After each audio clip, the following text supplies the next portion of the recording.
Oi, pessoal! Falaremos nesta aula sobre as variáveis de condição.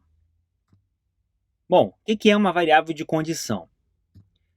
É uma primitiva de sincronização, que até agora a gente viu a primitiva de sincronização que era o lock, mas agora a gente tem essa outra que é a variável de condição.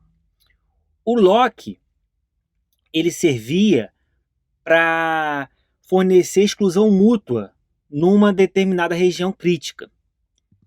A variável de condição, ela vai ser utilizada para verificar o estado antes de seguir a execução do código. A gente vai ver que em muitas aplicações, a gente precisa utilizar os locks para garantir a exclusão mútua e também a variável de condição para verificar algum estado da execução do programa.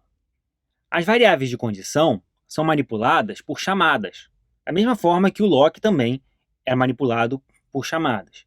Então, a primeira chamada que a gente vai ver é a chamada wait.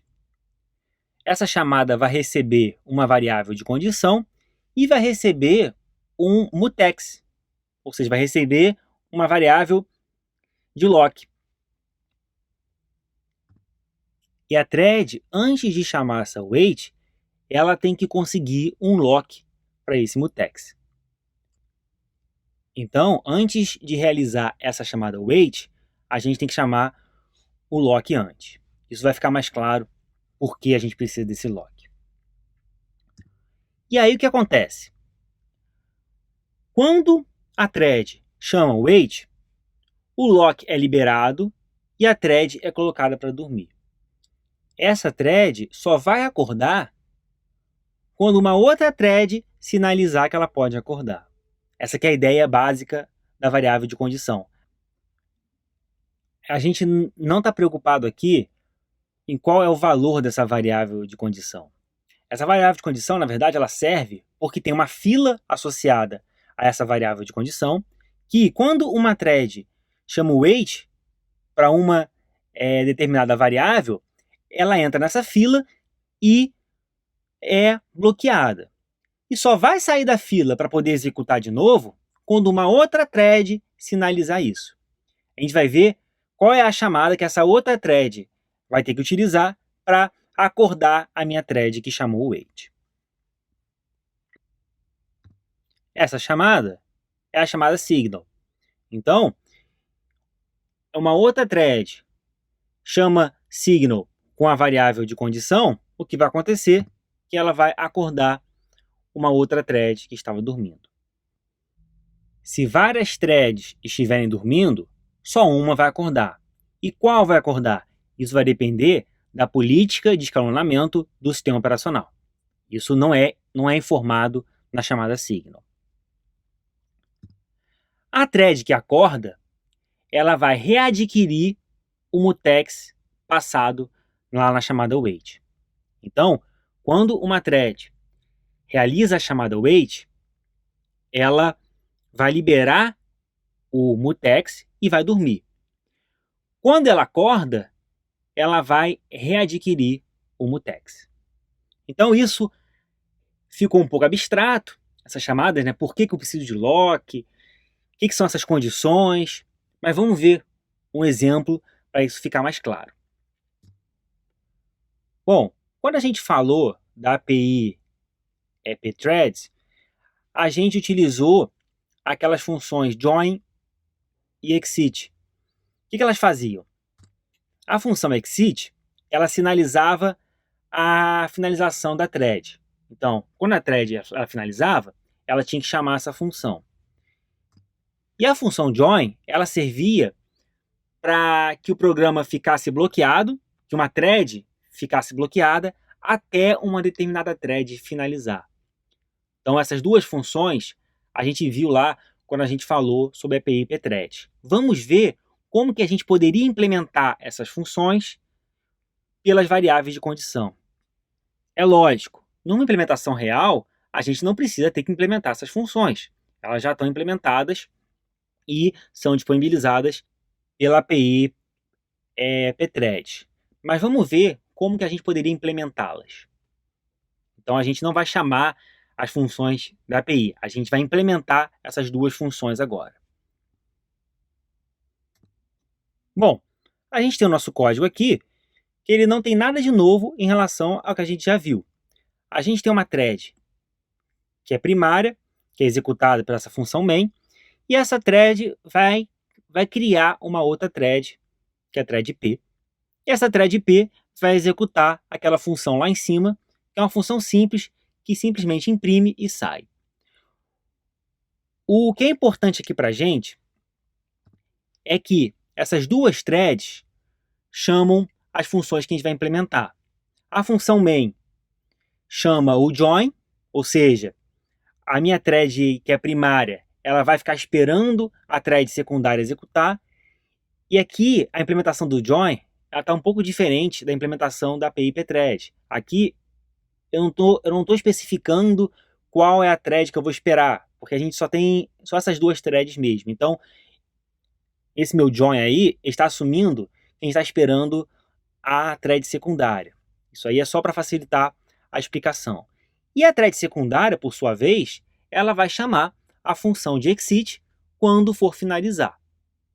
Ela vai chamar essa função para poder sinalizar para a thread primária que ela finalizou a sua execução.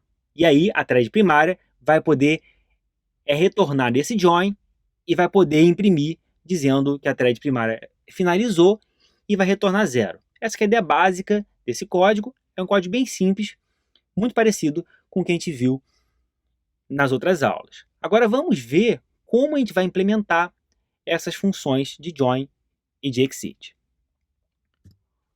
Bom, esse é um código com algumas variáveis que são globais e com a função join. Vamos explicar antes o que essas variáveis globais significam.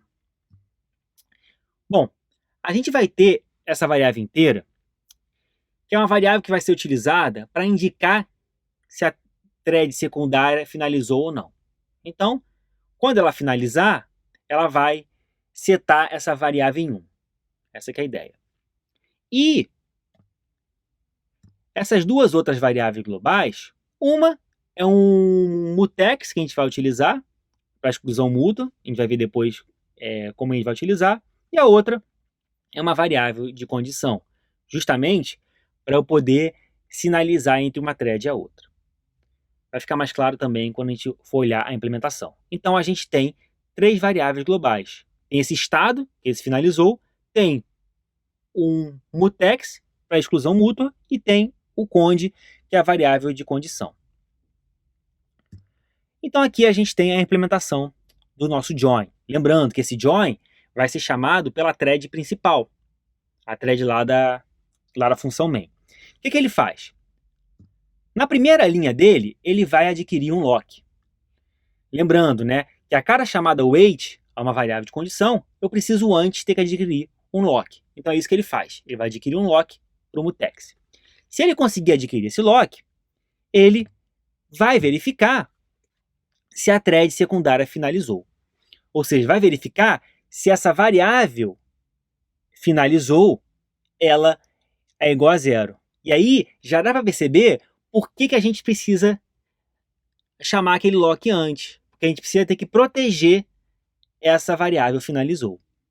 E aí ele vai verificar se a variável finalizou e se não finalizou, ou seja, se a variável finalizou é igual a 0, o que vai acontecer é que ele vai chamar o wait. E aí, se ele chamar o wait, ele vai liberar o lock mutex e vai dormir, vai ficar esperando a thread secundária sinalizar que ela finalizou. Aqui vocês podem ver que, ao invés de utilizar um if para verificar se finalizou, eu utilizei um while. Isso vai ficar mais claro nos próximos slides. Bom, e aí, no final da minha função, ela vai executar essa linha aí marcada depois que ela acordar. Então ela precisa chamar esse unlock. Por que precisa chamar esse unlock? Porque depois que ela acorda, ela vai readquirir o mutex. Então, para ela finalizar com segurança, ela tem que dar esse unlock. E aí, como eu já falei, né? Por que utilizar esse lock? Por que a gente, antes de verificar se finalizou, de chamar a função wait, a gente tem que utilizar o lock. Claro, porque a gente tem que proteger a variável finalizou. A gente tem que ter uma exclusão mútua da variável finalizou, já que a thread secundária vai manipular essa variável também. A gente tem uns outros porquês também a serem respondidos nesse código, mas vamos primeiro olhar como que a função de finalização de thread é implementada. Então a gente tem lá a função de finalização de thread, ela simplesmente faz o seguinte, ela vai adquirir um lock para o mutex e vai modificar a variável finalizou. Vai botar essa variável finalizou como 1 e vai sinalizar agora que a thread que estava esperando por essa condição, ela pode ser acordada. Então essa função signal vai acordar aquela outra thread. E aí, claro, depois de acordar aquela outra thread, ela tem que dar um lock. Tem que fazer isso, porque senão a outra thread ela vai acordar, mas ela vai ficar presa lá no wait ainda. Porque o wait só finaliza após a thread que chamou o wait ter conseguido de novo o lock. Então, se a gente não liberasse esse lock, o que ia acontecer é que a thread ia ficar presa lá naquele wait. Então, eu disponibilizei esse código lá no Moodle. Vocês tentem executar sem esse unlock na função exit. O que vai acontecer é que a thread primária vai ficar presa lá na função wait. Bom, a próxima pergunta é: por que utilizar um while e não um if? Essa pergunta está respondida em mais detalhes no livro, então vocês olhem o livro para olhar por que a gente usa esse while, mas a ideia é ter certeza que o estado é aquele estado que é desejado. Então, quando a thread ela é desbloqueada da função wait, ao invés dela seguir a execução do código, ela verifica de novo se aquele estado é o estado que é desejado. E se for, aí sim ela vai continuar a execução do código. Então o que vai acontecer aí, por exemplo? Aí, depois que a função wait ela retornar, ela vai verificar se finalizou é igual a 0. Como finalizou vai ser igual a 1, ela vai sair desse laço de repetição e vai para a próxima linha, que é a linha de downlock.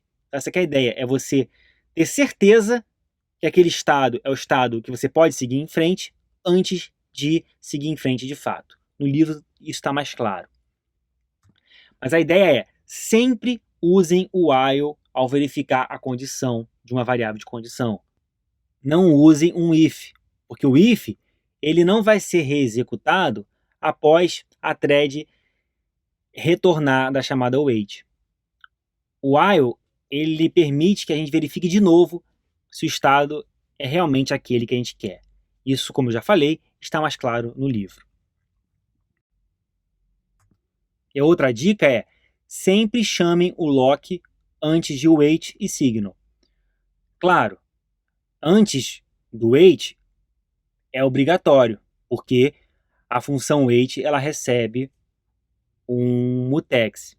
Mas lembre-se também de sempre ter um lock antes de chamar o signal, que com isso a gente evita problemas de concorrência. E uma outra pergunta que a gente pode se fazer é, poxa, se uma thread ela acorda a outra, por que eu preciso dessa variável finalizou? Por que eu preciso desse estado? Vamos ver um exemplo de código sem a variável finalizou. Bom, então aqui a gente tem a mesma ideia de código de antes, só que a gente não precisa mais dessa variável finalizou. Ou pelo menos a gente acha que não precisa da variável finalizou. Então, a função join, o que ela faz? Ela chama um lock e faz um wait.